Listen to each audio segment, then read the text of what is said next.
बिस्मिल्लाहिर्रहमानिर्रहीम, अस्सलामु अलैकुम वरहमतुल्लाहि वबरकातुहू। नाज़रीन मोहतरम, आप देख रहे हैं आज तक न्यूज़ और मैं हूँ समी। इससे पहले आप इस कहानी की 257 किस्सा सुन चुके हैं और अब 258 किस मुलाहिज़ा फरमाएं। मैंने तुमसे कहा था कि तुम मुझसे बेतकल्फी से गुफ्तगू करो। ओके डियर नॉर्मन, फरगाना ने ना कर कहा, आइंदा तुम्हें इस किस्म की कोई शिकायत नहीं होगी। ये हुई ना बात। मैंने खुश होकर कहा, याद रखो इंटेलिजेंस के आदमी के लिए बेहद जरूरी है कि जो कुछ उससे कहा जाए उस पर बिला तामिल अमल करे। 3 रोज बाद टारमंडू के जख्म मंदेमल होने लगे। अब उठकर कमरे में चल फिर भी सकता था। मैंने तो खैर उससे कबल ही चलना फिरना शुरू कर दिया था। फरगाना चूंकि हर वक्त कमरे में मौजूद नहीं होती थी, इसलिए मैंने उसकी अदम मौजूदगी में सबसे पहला काम ये किया कि टारमंडू को दिखाने के लिए पूरी बारीक बीनी से पूरे कमरे की तलाशी ली। कहीं से कोई आला बरामद नहीं हो सका जिसकी बिना पर यह शुबा किया जा सकता कि उसके जरिए हमारी गुफ्तगू कहीं और सुनी जा सकती है। मैंने टारमंडू से कहा, ये एक प्राइवेट हॉस्पिटल है। टारमंडू ने कहा, मिलिट्री हॉस्पिटल होता तो यकीनन यहाँ कोई ना कोई ऐसा इंतजाम जरूर होता, फिर भी तलाशी लेना जरूरी था। मैंने कहा, मिलिट्री इंटेलिजेंस के लिए यहाँ भी हमारी गुफ्तगू सुनने के लिए कोई इंतजाम करना क्या मुश्किल था। तुमने अच्छा किया दोस्त। अब ये बताओ कि फरार होने का कोई इरादा है या नहीं। अगर हम यहाँ से फरार ना हुए तो फिर कभी फरार ना हो सकेंगे, मगर उसके लिए बड़े तहम्मुल का मुजाहरा करने की ज़रूरत है। अभी हमारी जिस्मानी हालत इस लायक नहीं है कि हम ज़्यादा जिस्मानी मेहनत कर सकें और हमें इस काबिल होने से कबल ही यहाँ से डिस्चार्ज कर दिया जाएगा। तो गोया हम फरार नहीं हो सकेंगे, टारमंडू ने कदरे मायूसाना अंदाज में कहा। उसकी एक ही सूरत है कि ठीक हो जाने के बावजूद खुद पर नकात तारी किए रखो। वो तो मैं कर लूँगा, लेकिन उससे हमें फरार में क्या मदद मिलेगी। टारमंडू ने कहा, बाहर दरवाजे पर एक आदमी हर वक्त मौजूद रहता है। मैंने राज़दाराना अंदाज में कहा, वो होता तो सादा लिबास में है, मगर मुझे यकीन है कि वो कोई फौजी है। इसके अलावा रायदारी में बजाय कोई हिफाजती इंतजामात नजर नहीं आते। हमें उस फौजी पर काबू पाना होगा, उसके बाद हमारी किस्मत है, फरार हो गए या पकड़े गए। बहरहाल हाथ पर हाथ रखकर बैठे रहने से तो ये बेहतर है कि किस्मत आजमाई की जाए। टारमंडू ने मेरे कहने पर अमल शुरू कर दिया। मजीद 3 रोज बाद अगरचे उसके जख्म पूरी तरह बंदेमिल हो चुके थे, लेकिन वो खुद पर नकात तारी किए रहता था। मैं तो खैर शुरू ही से अदाकारी करता रहा था। 6ठे रोज मैंने फरगाना के जरिए कर्नल नामान को पैगाम भिजवाया। उस रोज जब मुझे ड्रेसिंग रूम में ले जाया गया तो वहाँ कर्नल नोमान भी मौजूद था। मुझे बुलवाने का यही मतलब है ना कि तुम कोई मंसूबा बना चुके हो, कर्नल नोमान ने कहा। सुर्ख रंग की किसी कार का बंदोबस्त हो सकेगा, मैंने कर्नल नोमान से कहा। बिल्कुल हो जाएगा, कर्नल नोमान ने कहा। डाटसन 1600 सीसी की एक सुर्ख रंग की कार उम्दा हालत में मौजूद है। तो फिर मेरा मंसूबा सुन लो। कल सुबह ठीक 9 बजे फरगाना हमें कमरे में आकर इतला देगी कि आज दोपहर हमें हॉस्पिटल से डिस्चार्ज कर दिया जाएगा। मैं उसे कमरे में बेहोश कर दूंगा। बेहोश होने से कबल वो एक हल्की सी चीख मारेगी, जिसे सुनकर दरवाजे पर मुतय्यन शख्स दरवाजा खोलकर अंदर झांकेगा। मैं उसे अंदर खींच लूंगा। उससे कह देना कि वो जरा सी भी मुज़ाहमत ना करे और मेरा पहला हाथ खाते ही बेहोश हो जाए। फरगाना के कमरे में दाखिल होने से फौजी के बेहोश होने तक ज्यादा से ज्यादा 2 मिनट सरफ होने चाहिए। इस दौरान रायदारी खाली रहनी चाहिए, क्योंकि फिर मैं और टारमंडू कमरे से निकलकर स्टोर की तरफ जाएंगे। उस वक्त वहाँ स्टोर कीपर के अलावा किसी और को मौजूद नहीं होना चाहिए। मैं उसे भी बेहोश कर दूंगा और 2 अदद डॉक्टर के पहनने वाले सफेद कोट हासिल करके एक मैं पहनूंगा और दूसरा टारमंडू को पहनाकर सीधा लिफ्ट की तरफ जाऊंगा। लिफ्ट भी हमें रुकी हुई मिलेगी और हम लिफ्ट के जरिए नीचे उतरकर हॉस्पिटल के दाखिली दरवाजे से बाहर निकल जाएंगे। चूंकि हम डॉक्टरों वाले सफेद कोटों में होंगे, इसलिए कोई हम पर खुसूसियत से तवज्जो नहीं देगा। इस पूरे अमल में ठीक 5 मिनट सरफ होने चाहिए। लिहाजा 9:05 पर हमें हॉस्पिटल के दरवाजे पर सुर्ख रंग की डाटसन से एक नौजवान उतरता हुआ नजर आएगा, जो खासा आवाज बागता होगा, इसलिए कि उसके साथ कोई मरीज होगा जिसकी खराब हालत की वजह से वो इतना बुखलाया हुआ होगा। और कार से चाबियां निकालना तो कुजा, कार का इंजन तक बंद करना भूल जाएगा। हम उसकी बदहवासी से फायदा उठाकर उसकी कार लेकर फरार हो जाएंगे। ये सारे काम तो तुम्हारी मर्जी के मुताबिक हो जाएंगे, कर्नल नोमान ने कहा, लेकिन अगर तुम्हारा ताकुब ना किया गया तो क्या ये मुनासिब होगा? कतई नामुनासिब होगा। मैं मुस्कुराया। इस एक आदमी के अलावा जो हमारे दरवाजे पर मुतय्यन है, और भी लोग हमारी निगरानी के लिए मौजूद होने चाहिए, मगर हमारे हुलिये की वजह से वो धोखा खा जाएंगे। लेकिन हॉस्पिटल के कंपाउंड में जो फौजी जीप मौजूद है, कंपाउंड में तो कोई फौजी जीप नहीं। कर्नल ने मेरी बात काट दी। नहीं है तो हो जाएगी, तुम इतनी जल्दी घबरा क्यों जाते हो? हाँ, अगर उस जीप ने हमारा ताकुब ना किया तो मजा नहीं आएगा। अगर कहो तो कार पर फायरिंग भी करा दूं, कर्नल ने हंस कर कहा। वो तो करानी ही पड़ेगी, वरना फायदा ही क्या होगा। लेकिन जरा संभल के, कहीं कार का टायर फ्लैट ना कर देना। तुम क्या समझते हो? कर्नल ने बुरा मानकर कहा। फायरिंग करने वाली फौजी होंगे, कोई अनाड़ी निशानेबाज नहीं होंगे। अगले रोज मैं ज़हनी तौर पर पूरी तरह तैयार था। टारमंडू अलबत्ता बेखबर था। उसे क्या मालूम था कि चंद लम्हों बाद क्या होने वाला है। गुज़िश्ता चंद रोज के दौरान मैंने बातों बातों में उससे इंतहाई कीमती मालूमात हासिल कर ली थी। वो मेरी इस जान से में आ गया था कि सर पर लगने वाली चोट की वजह से मेरी यादाश्त मुतासर हुई है। प्रोग्राम के मुताबिक ठीक 9 बजे कमरे का दरवाजा खुला और फरगाना अंदर दाखिल हुई। आज दोपहर तुम दोनों डिस्चार्ज कर दिए जाओगे, उसने आते ही कहा। मैं बेड से यूं उठा जैसे खुशी का इजहार मकसूद हो, मगर मैंने तेजी से झपट कर उसकी कनपट्टी पर एक हाथ रसीद कर दिया। मैंने ख्याल रखा था कि उसे ज्यादा चोट न आने पाए। फरगाना के मुंह से हल्की सी चीख निकली और वो लहराती हुई फर्श पर ढेर हो गई। टारमंडू बुखला कर उठ बैठा। ये तुमने क्या किया? उसने खिखला कर कहा, मगर मैंने ऊँटों पर उंगली रखकर उसे खामोश रहने का इशारा किया। अगले ही लम्हे कमरे का दरवाजा एक बार फिर खुला और दरवाजे पर मुतय्यन शख्स ने कमरे के अंदर झांका। इन्हें मालूम नहीं क्या हो गया जनाब, मैंने इंतहाई बुखलाहट का मुजाहरा करते हुए कहा, और वो शख्स भी घबराहट का मुजाहरा करते हुए कमरे के अंदर दाखिल होकर फरगाना पर झुक गया। मैंने एक लम्हा भी जाया किए बगैर उसकी गुद्दी पर तबे आजमाई कर डाले। ये ज़रब भी ऐसी नहीं थी जिससे वो बेहोश होता, मगर वो फौरन बेहोश हो गया। चलो जल्दी करो, मैंने टारमंडू का हाथ पकड़कर खींचते हुए कहा। अगर हम इस मौके से फायदा ना उठा सके तो कभी फरार नहीं हो सकेंगे। टारमंडू को फौरन ही अकल आ गई और उसने मजीद हैरान होने का प्रोग्राम मुलतवी करते हुए मेरा साथ देने का फैसला कर लिया। कमरे के दरवाजे पर रुककर मैंने राहदारी में झांकने की अदाकारी की। मुझे तो पहले ही मालूम था कि वहाँ कोई नहीं होगा। फिर मैंने टारमंडू को अपने साथ आने का इशारा किया। वो किसी मामूल की तरह मेरे साथ चल रहा था। मेरा रुख स्टोर की तरफ था। स्टोर कीपर को कुछ समझने सोचने की मोहलत ही नहीं मिल सकी। वो चूंकि सिविलियन आदमी था, इसलिए उसे बेहोश करना मेरे लिए कोई मसला साबित नहीं हुआ। उसे बेहोश करते ही मैंने बड़ी बर्क रफ्तारी से 2-3 अलमारियां खोली। ये हरकत मैंने टारमंडू को दिखाने के लिए की थी। आखिर चौथी अलमारी में मुझे सफेद रंग के कोट मिल गए। मैंने तेजी से 2 कोट निकाले और एक टारमंडू की तरफ बढ़ाते हुए बोला, जल्दी से ये कोट पहन लो। टारमंडू ने बड़ी फुर्ती का मुजाहरा किया। फिर हम दोनों कोट पहनकर दोबारा राहदारी में निकल आए। तुम्हारे किसी अंदाज से उजरत या घबराहट जाहिर ना होने पाए, मैंने टारमंडू से कहा, और उसने इस बात में सर हिला दिया। राहदारी में अब भी कोई नहीं था। फिर भी हम आम रफ्तार से चलते हुए लिफ्ट तक आए जो वहां मौजूद थी। हम दोनों लिफ्ट में दाखिल हुए और मैंने ग्राउंड फ्लोर का बटन दबा दिया। लिफ्ट के बाहर निकलते ही मुझे अपनी मतलूबा कार दिखाई दे गई। चूंकि प्रोग्राम मेरे इल्म में था, इसलिए मैंने महसूस किया कि सुर्ख कार वहां पहले से मौजूद थी, और लिफ्ट का दरवाजा खुलते देखकर कार में ड्राइविंग सीट पर बैठा नौजवान हरकत में आ गया था। टारमंडू चूंकि इस बात से वाकिफ नहीं था, इसलिए वो ये बात नोट नहीं कर सकता था। वो मोहतात अंदाज में इतराफ का जायजा ले रहा था। इधर उधर देखे बगैर सीधे बाहर निकल चलो, मैंने टारमंडू से कहा, और वो फौरन ही संभल गया। कार वाला नौजवान अपनी साथी नौजवान लड़की को सहारा देकर सीढ़ियों से ऊपर ला रहा था। कार उससे महज चंद कदम के फासले पर थी और उसके अगले दोनों दरवाजे खुले हुए थे। उस सुर्ख कार में बैठ जाओ, मैंने धीमी आवाज में टारमंडू से कहा। मैं ड्राइविंग सीट संभालता हूँ। हमने कोशिश की थी कि हमारे किसी अंदाज से उजलत जाहिर ना होने पाए, लेकिन कार तक पहुंचने के बाद हमने हर एहतियात बालाए ताक रख दी। टारमंडू भी झपट कर कार में सवार हुआ था और मैंने भी उस तेजी का मुजाहरा करते हुए कार न सिर्फ स्टार्ट कर दी थी, बल्कि उसे गियर में डालकर आगे भी बढ़ा दिया था। मेरी कार!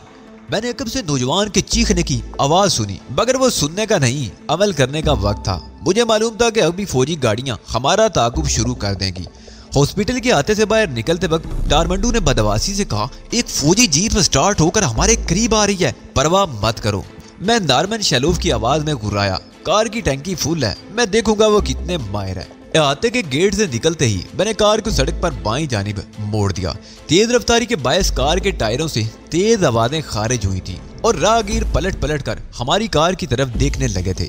अच्छी बात यह थी कि हॉस्पिटल शहर के मरकज में वाक़ई नहीं था, वरना सड़कों पर ट्रैफिक के हुजूम में तेज रफ्तारी से कार चलाना मुमकिन ना रह जाता। मैंने भी कार को बाईं जानिब इसलिए मोड़ा था कि ये सड़क बसरा के मुज़ाफ़ात की तरफ जाती थी। अगर मैं बराह रास्त आर्थर के दफ्तर का रुख करता तो ट्रैफिक के सैलाब में फंस कर रह जाता। एक्सीलेटर पर मेरे पैर का दबाव बढ़ता ही चला जा रहा था और उसी मुनासिबत से कार की रफ्तार में भी इजाफा हो रहा था। सड़क से ज्यादा मेरी नजरें अकब नुमा आईने पर मरकूज थी। फौजी जीप काफी फासले पर थी और ये फासला बरकरार था। मेरे रफ्तार बढ़ाने के बावजूद उस फासले में कमी वाकई नहीं हुई थी। उस जीप से पीछा छुड़ाना बहुत जरूरी है नॉर्मन, टारमंडू ने पलट कर देखते हुए कहा। तुम देख रहे हो स्पीड मीटर की सुई 90 के हिस्से पर लड़क रही है, इससे ज्यादा रफ्तार बढ़ाना मुमकिन नहीं है, मैंने जवाब दिया। अगर सीधी सड़क पर सफर करते रहे तो कभी इनसे पीछा नहीं छुड़ा सकेंगे, टारमंडू बोला। मुझे एहसास है टारमंडू, मगर इस रफ्तार पर कार मोड़ने का तसव्वुर भी नहीं किया जा सकता। कार तो मोड़नी ही पड़ेगी वरना हम बुरी तरह फंस जाएंगे। ख्याल रहे कि उनके पास वायरलेस भी होगा। मुझे एक मोड़ नजर आया और मैंने कार के ब्रेक पर पैर रख दिया। रुकते रुकते कार कोई 20 गज का फासला तय कर चुकी थी। टारमंडू पूरी तरह ठीक भी नहीं हुआ था कि फिर जख्मी हो गया।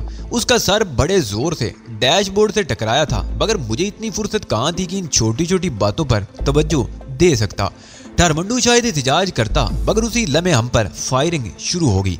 ब्रेक लगाने से कार और जीप का दरमियानी फासला कम हुआ था और इसी दौरान हम पर फायरिंग शुरू हो गई थी। मैंने एक लम्हा जाया किए बगैर कार को दाईं जानिब मोड़ दिया। ये एक मुदाफाती बस्ती थी। कार गोली की सी तेजी से उस बस्ती में दाखिल हो गई, मगर इससे कबल ही कई गोलियां कार की बॉडी में धंस चुकी थी। आज इन लोगों से बचकर निकलना नामुमकिन लगता है, टारमंडू बुड़बुड़ाया। मैंने टारमंडू को कोई जवाब दिए बगैर कार दाईं हाथ पर नजर आने वाली सड़क पर मोड़ दी।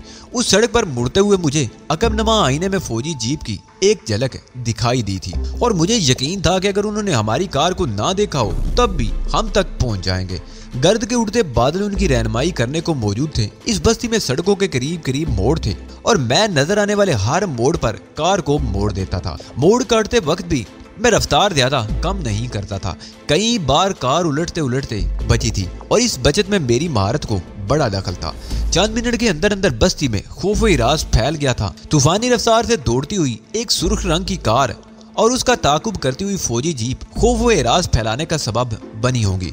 फौजी जीप अगरचे बहुत पीछे रह गई थी, मगर अभी उससे खतरा दरपेश था। चुनाचे मैंने दोबारा मरकजी सड़क पर निकलने का फैसला कर लिया। मुझे अंदाजा था कि कौन से मोड़ के जरिए मैं मरकजी सड़क तक पहुंच सकूंगा, इसलिए मुझे कोई दुश्वारी नहीं हुई और मैं दोबारा मरकजी सड़क पर पहुंच गया। हम वापसी का सफर कर रहे थे। रफ्तार बढ़ाओ नॉर्मन, टारमंडू ने मुड़कर देखते हुए कहा, वरना ये मौका भी जाया हो जाएगा। हम उन्हें अपने अकब से झटक चुके हैं और कार की रफ्तार में इससे ज्यादा इजाफा करना मुमकिन नहीं है। वो देखो एक मोड़ आ रहा है, टारमंडू चीखा। रफ्तार आहिस्ता करके उधर मुड़ जाओ, फिर हम महफूज हो जाएंगे। वो ठीक ही कह रहा था। मैंने उसके कहने पर अमल किया और कार मोड़ ली। ये ऊंची तबके की आबादी वाला इलाका था और यहाँ हम महफूज तरीके से दाखिल हुए थे, यानी अब फौजी जीप हमारे ताकुब में नहीं रही थी। उनके लिए हमें दोबारा तलाश करना आसान भी नहीं था। अब इस कार से पीछा छुड़ाने की कोशिश करो, टारमंडू ने तेजी से कहा। इस वक्त पूरे बसरा में इंटेलिजेंस वाले सुर्ख कार की बू सूंघते फिर रहे होंगे। मैं भी यही सोच रहा हूँ कि इस कार से कैसे जान छुड़ाई जाए, मैंने कहा और फिर फौरन ही मुझे एक तदबीर सूझ गई। मैंने अपने अकब में एक सफेद रंग की कार आते देखी थी, जिसमें ड्राइविंग सीट पर एक अधेड़ उम्र शख्स के सिवा और कोई नहीं था। मैंने खिड़की से बाहर हाथ निकालकर उसे कार रोकने का इशारा किया। ये क्या कर रहे हो? टारमंडू ने हैरत से पूछा। खुद ही तो कह रहे थे कार से पीछा छुड़ाने की कोशिश करो। अब हम इस शरीफ आदमी की कार में सफर करेंगे, आओ। उस शख्स ने कार रोक दी थी। वाकई वो कोई शरीफ आदमी ही था। मैंने सुर्ख कार से उतरते वक्त इंजन तो बंद कर दिया था, मगर चाबियां इग्निशन में ही लगी रहने दी थी। कार के दरवाजे अलबत्ता लॉक कर दिए थे। मैं और टारमंडू सफेद कार की तरफ बढ़े। कार के नजदीक पहुंचकर मैं ड्राइविंग सीट वाली खिड़की पर झुका। आपसे एक पता मालूम करना है, मैंने एक हाथ कोट की जेब में डालते हुए कहा, मगर इसी असना में दूसरे हाथ से मैंने ड्राइविंग सीट वाला दरवाजा खोल दिया था। वो हमारे हुलियत देखकर पहले ही हैरान हो रहा था। मेरी सरकत पर वो खौफजदा भी हो गया। तुमने दरवाजा क्यों खोला है? उसने खौफजदा लहजे में कहा। क्या चाहते हो तुम? डरने की जरूरत नहीं, मैंने नरम लहजे में कहा। अगर तुमने हमसे ताउन किया तो तुम्हें कोई नुकसान नहीं पहुंचेगा। इतनी देर में टारमंडू दूसरी तरफ से दरवाजा खोलकर उसके बराबर वाली निशस्त संभाल चुका था। उस शख्स को अंदाजा हो गया कि अगर उसने हमारे कहने के खिलाफ कोई हरकत की तो उसे नुकसान उठाना पड़ जाएगा। चुनाचे वो चुपचाप कार से उतर आया। मेरे पास ज्यादा रकम नहीं है, उसने सहमे हुए अंदाज में कहा। हम लुटेरे नहीं हैं, मैंने उसके लिए अकबी नशिस्त का दरवाजा खोलते हुए कहा। एक मजबूरी की वजह से थोड़ी देर के लिए तुम्हारी कार इस्तेमाल करना चाहते हैं। यकीन करो तुम्हें कोई गज़न नहीं पहुंचेगा। मेरे इशारे पर वो अकबी नशिस्त पर बैठ गया। मैंने भी उसके साथ ही अकबी नशिस्त संभाल ली थी। यहाँ से आगे तुम ड्राइविंग करोगे, मैंने टारमंडू से कहा और वो इस बात में सर हिलाकर ड्राइविंग सीट पर बैठ गया। तुम लोग कौन हो और क्या चाहते हो? कार वाला फिर बोला। मैं एक जरूरी काम से जा रहा था। मैंने उसे जवाब देने की जहमत किए बगैर उसकी गुद्दी पर एक जच्चा तला हाथ रसीद कर दिया और वो पिछली सीट पर ढेर हो गया। 2 घंटे से कबल इसे होश नहीं आना चाहिए था। इसे तो मैंने बेहोश कर दिया है, मैंने टारमंडू से कहा। अब सीधे आर्थर की तरफ निकल चलो ताकि हम मिलिट्री इंटेलिजेंस की दस्तबुर से महफूज हो जाएं। आधे घंटे बाद टारमंडू ने बंदरगाह के इलाके के नजदीक एक मसरूफ शायरा पर कार पार कर दी और पलटकर मेरी तरफ देखने लगा। सोचने समझने का वक्त नहीं है, मैंने कहा। बस तेजी से निकल चलो। मैं सोच रहा हूँ कि क्या आर्थर के पास इस तरह चले जाना मुनासिब होगा। चलो मिठाई के डिब्बे लेकर जाएं या ढोल ताशे पीटते हुए जाएं, मैंने बिन्ना कर कहा। तुम समझे नहीं, हमारे लिए मुनासिब नहीं है और फिर हम फरार होकर आए हैं। रही फरार की बात तो बाद में तुम कहोगे चूंकि हम फरार हुए हैं इसलिए हमें इजराइल भी नहीं जाना चाहिए। तुम उसके इख्तियारात से वाकिफ हो फिर भी ऐसी बातें कर रहे हो, टारमंडू ने मायूसी से कहा। खैर चलो, जो अजर भी होगा दोनों का एक साथ ही होगा। आर्थर के इख्तियारात के बारे में मैं सुनकर चौंक पड़ा था। उस बारे में टारमंडू से पहले गुफ्तगू नहीं हुई थी, इसलिए मुझे कुछ मालूम नहीं था। अब इस मौके पर उससे कुछ पूछा नहीं जा सकता था। किसी भी मामले में उससे बराह रास्त सवाल करना खतरनाक साबित हो सकता था। आर्थर के बारे में अब तक मेरा तसव्वुर यही था कि वह यहूदी एजेंटों को सहूलत फराम करता है। ऐसे शख्स के बारे में सोचा भी नहीं जा सकता था कि उसके कुछ इख्तियारात भी होंगे। मैं उलझन में गिरफ्तार हो गया मगर खामोशी से टारमंडू के साथ चलता रहा। हम पुरानी तर्ज की एक बिल्डिंग में दाखिल हुए जो खासी हद तक बोसीदा हो चुकी थी। अगर पत्थरों की बनी हुई ना होती तो कब की जमीन बोस हो चुकी होती। उसकी सीढ़ियां भी लकड़ी की थी। कुल 4 मंजिला इमारत थी और उसमें ज्यादातर शिपिंग कंपनियों के दफातर ही वाक़ थे। 24 जीनों पर सफर करके हम दूसरी मंजिल पर पहुंच गए। जीनों की तरह रायदारी भी नीम तारीख थी। एक कोने पर आर्थर एंड कंपनी का बोर्ड नजर आ रहा था। हम उस ऑफिस में दाखिल हो गए। अंदर का माहौल बाहर के माहौल से खासा मुख्तलिफ था। यहाँ तारीकी और सीलन का एहसास नहीं होता था। ऑफिस में रोशनी का माकूल इंतजाम मौजूद था। चांद कैबिन बने हुए थे जिनमें से एक निस्बतन बड़े कैबिन पर आर्थर की नेम प्लेट लगी हुई थी। कैबिन के बाहर एक काउंटर के हकम में एक सफेद वाम लड़की किसी रजिस्टर पर सर झुकाए हिसाब किताब में मसरूफ थी।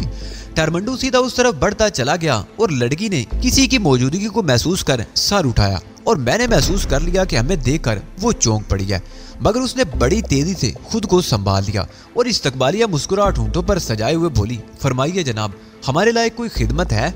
मुझे फिदाई रास्ते से कुछ फल एक्सपोर्ट करने हैं, टारमंडू ने कहा।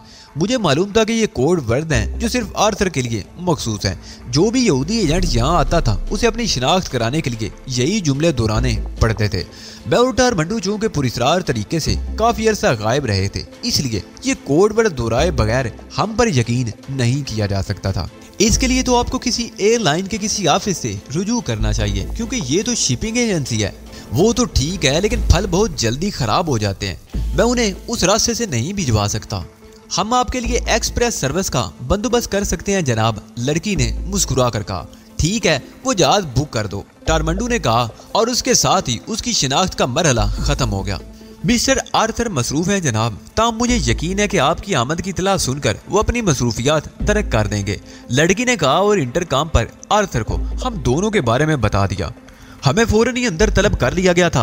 आर्थर एक लईम शहीम आदमी साबित हुआ। वो एक बड़ी सी मेज के अकब में रिवॉल्विंग चेयर पर बुराजमान था। हमारे अंदर दाखिल होने पर उसने सर से पैर तक हम दोनों का जायजा लिया। मैंने महसूस किया कि टारमंडू खासा नर्वस हो गया है। उसकी देखा देखी मुझे भी थोड़ा बहुत नर्वस होना पड़ा। चंद लम्हों बाद आर्थर के हल्क से गर्राहट खारिज हुई। तुम दोनों कहाँ मर गए थे? हम दोनों पकड़ लिए गए थे जनाब, टारमंडू ने कहा। उसका लहजा खुशामदाना था। मैं खामोश था मगर मुझे गुस्सा आना शुरू हो गया था। हम दोनों खड़े हुए थे और आर्थर ने अभी तक हमसे बैठने को नहीं कहा था। कैसे पकड़ लिए गए थे? किसने पकड़ लिया था? आर्थर ने तहमकाना अंदाज में पूछा। मिलिट्री इंटेलिजेंस ने पकड़ लिया था, दफादन मैंने कहा और आगे बढ़कर एक कुर्सी पर बैठ गया। आर्थर ने गुस्सीले अंदाज से मुझे देखा। तुम उनकी कैद से फरार कैसे हो गए? और अगर फरार हो ही गए तो यहाँ आने की क्या जरूरत थी? और अगर आ ही गए थे तो मेरी बगैर इजाजत है इस कुर्सी पर कैसे बैठे? बैठने का सबब यह है कि हम मिलिट्री इंटेलिजेंस के मेहमान नहीं थे, उनकी कैद में थे। हम पर जो तशद्दुद किया गया उसकी वजह से हम बहुत कमजोर हो चुके हैं। अभी हमें मजीद इलाज की जरूरत थी, लेकिन चूंकि हमें आज ही हॉस्पिटल से डिस्चार्ज किया जाना था, इसलिए हमें अफरा तफरी में हॉस्पिटल से फरार होना पड़ा। और यहाँ आने की वजह यह है कि हमें फौरी तौर पर पनाहगाह की जरूरत थी, ऐसी पनाहगाह जहाँ इंटेलिजेंस वाले हमें तलाश न कर सके। हमने पहले उन्हें अपने ताकुब से झटका, फिर यहाँ आए थे। हमें इस साल में भी तुम्हारे तहफ्फुज़ की फिक्र थी। आर्थर ने मुझे बड़े गौर से देखा, फिर टारमंडू से बोला, बैठ जाओ। इस बार उसका लहजा निस्बतन नरम था। तुम्हारा तीसरा सवाल कि हम पकड़े किस तरह गए थे, इसका सही जवाब तो मिलिट्री इंटेलिजेंस वाले ही दे सकते हैं। उन्हें हमारे बारे में किस तरह इल्म हुआ और वो किस तरह हम तक पहुंचे, लेकिन ये बात तो तय है कि मुखबरी जरूर हुई है। अगर ये कोई इत्तफाक था तो हम दोनों के साथ ही क्यों पेश आया, जबकि हम दोनों खुद एक दूसरे के बारे में बेखबर थे। टारमंडू ने सर को इस बाती जुब्बश देकर मुझसे मुत्तफिक होने का इजहार किया। तुम्हारे ख्याल में ये मुखबरी कौन कर सकता है? आर्थर ने मुझसे पूछा। वो आहिस्ता आहिस्ता राय रास्त पर आ रहा था। ये मालूम करना मेरा काम नहीं है, ताम वो जो शख्स भी है हम में से ही है, या फिर इराक का कोई एजेंट या तो हमारे दरमियान मौजूद है या फिर हमसे या हमारे किसी आदमी से इतना करीब है कि उस तक सारी इतलात पहुंच जाती हैं और वो इराकी हुकाम को उनसे मुतला कर देता है। इस मामले पर सोचना पड़ेगा, आर्थर ने कहा। उसके लहजे में तशवीश थी। लेकिन मैं 10 साल से यहाँ हूँ। इसी दौरान बहुत से एजेंट आए और गए, कभी कोई नहीं पकड़ा गया। ये पहला वाकया था। उससे मेरे नजरिए को तकवीयत मिलती है। ये बात नहीं मानी जा सकती कि यहाँ की मिलिट्री इंटेलिजेंस अचानक इतनी फाल हो गई हो कि उनकी कारकर्दगी के हकम में मुखबरी का ताकतवर मुहर्रक जरूर मौजूद है। ये कैसे तय होगा कि वो मुखबर यहाँ मौजूद है या इसराइल में है? आर्थर ने कहा। ये तय करने के लिए तुम्हें मेरे चंद सवालों के जवाब देने पड़ेंगे। मैंने कहा, पूछो। जब हम गिरफ्तार हुए उस वक्त और उस वक्त से लेकर आज तक हम दोनों के अलावा यहाँ और कितने एजेंट थे या हैं? बसरा में तुम दोनों के अलावा और कोई एजेंट नहीं था और ना अब तक किसी और को भेजा गया है। ठीक है, मैंने सारी लाया। बसरा के अलावा इराक के और शहरों में भी तो हमारे एजेंट सरगर्म अमल होंगे। हाँ, आर्थर ने जवाब दिया। कई शहरों में हमारे एजेंट मौजूद हैं। उनमें गिरफ्तार होने वालों का तनासुब क्या है? मैंने सवाल किया और अपने सवाल का जवाब आर्थर के चेहरे पर पढ़ लिया। गुज़िश्ता 10 बरसों के दौरान इराक में हमारे 6 एजेंट पकड़े गए। आर्थर ने परेशानी से कहा, उनमें से 2 तुम हो। इसका मतलब हुआ कि जो शख्स भी मुखबर है वो बसरे में ही मौजूद है। मैंने फातिहाना अंदाज में कहा, अगर इसराइल में होता तो इराक में मौजूद हमारे तमाम एजेंट खतरे में पड़ जाते। मेरा मकसद आर्थर को परेशान करना था, जिसमें मैं कामयाब रहा था। आर्थर कुर्सी से उठकर टहलने लगा। साफ जाहिर था कि अगर बसरे में कोई शख्स मुखबर है तो ज्यादा इम्कान यही था कि वो आर्थर के आदमियों में से ही कोई हो सकता है, और अगर ऐसा था तो उसकी तमाम तर जिम्मेदारी आर्थर पर होती। मैंने अपने सफेद कोट के बटन खोले तो दफादन आर्थर की निगाह उन पट्टियों पर पड़ गई जो मेरे जिस्म पर बंधी हुई थी। ओह, तो तुम जख्मी हो? सबसे पहले तो तुम्हारी ड्रेसिंग करने की जरूरत है। चलो।